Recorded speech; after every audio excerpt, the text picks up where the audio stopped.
लोणार सरोवरात मासे जैवविविधतेला धोका।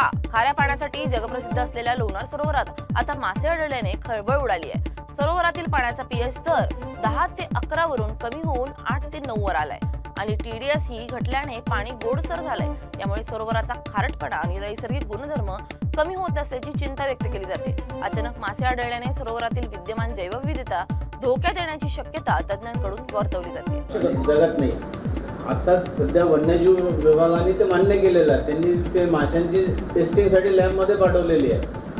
असे असताना जिल्हा प्रशासन आणि वन्यजीव यांचे समन्वय नाही तसा नाही आहे विषय, तसा कोणताही काही नाही। आपण लक्षात घ्यायला पाहिजे, सरोवराची जर का हिस्ट्री जर का बघितली, गॅझेट जर का काढून बघितले, अनेक रिसर्च पेपर वेबसाईटला देखील आहे, ते जर का काढून बघितलं तर आम्ही मगाशी देखील सांगितलं, वेगवेगळ्या सीझनमध्ये वेगवेगळ्या पद्धतीनं शास्त्रज्ञ त्याचं आणि आपलं GSD देखील आपण पाण्याची चाचणी करतो।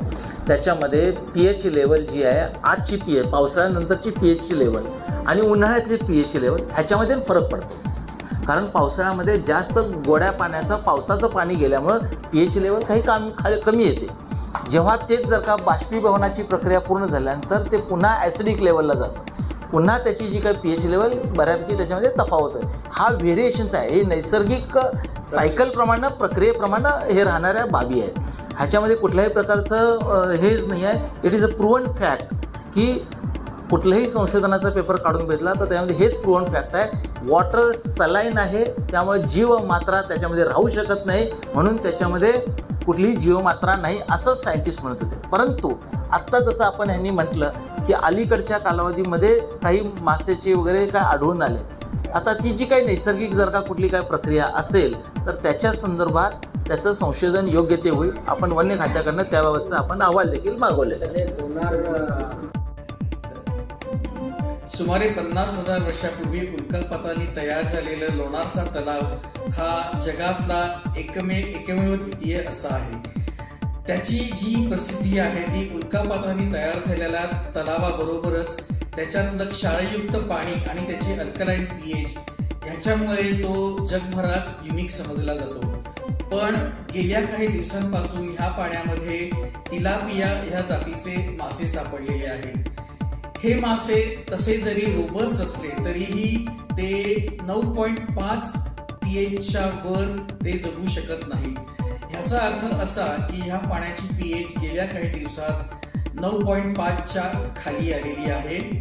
आता ही पीएच 9.5च्या खाली का आलेली आहे, त्याच्या मागची कारणं काय आहेत, हे मासे त्या पाण्यात कसे आले, ते कुठल्या जलस्रोतातनं आले का कोणी मुद्दामून सोडले, हा सगळा वेगळा अभ्यासाचा भाग झाला। पण सगळ्यात महत्वाची गोष्ट, स्पेशली सूक्ष्मजीवशास्त्रज्ञांच्या दृष्टीने महत्वाची गोष्ट म्हणजे अशा तऱ्हेचे मासे ह्या पाण्यात येणं हा त्या तलावाच्या पर्यावरणाला प्रचंड धोका आहे।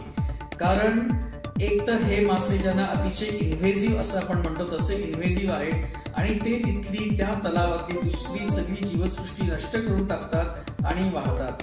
तर जरी हे मासे तसे खाण्यासाठी उपयुक्त असले तरीही ते मासे ह्या तलावात आल्याने त्या तलावातली जी इकोसिस्टीम आहे ती संपूर्णपणे डिस्टर्ब होईल आणि मुख्य म्हणजे त्याचं जे वैशिष्ट्य आहे की हायपर सलाईन, हायपर अल्कलाईन किंवा अधिक क्षार आणि हाय पीएच असलेला तलाव असं जे त्याचं वैशिष्ट्य आहे ते वैशिष्ट्य पूर्णपणे निघून जाईल आणि तो इतर तलावांसारखाच एक सामान्य तलाव होईल।